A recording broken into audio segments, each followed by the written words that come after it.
Nang dahil sa pag-ibig.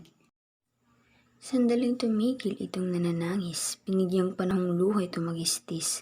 Niyong naamang murang nakikinig, sabag ay halos magputok ang dibdib. Tinutup ang puso at saka nagsaysay. Kailan? Aniya.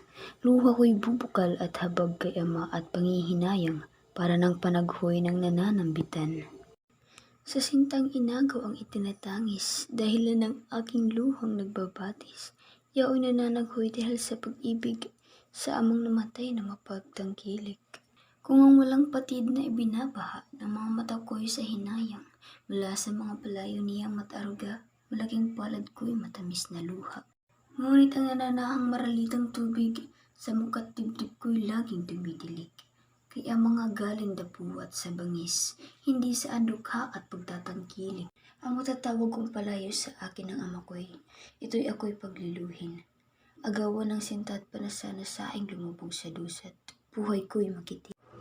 May para kong anak na napanganyaya, ang layo sa amay dusat pawang luha, hindi nakalasap kahit konting tuwa, sa masintangin ng pagdakay na wala,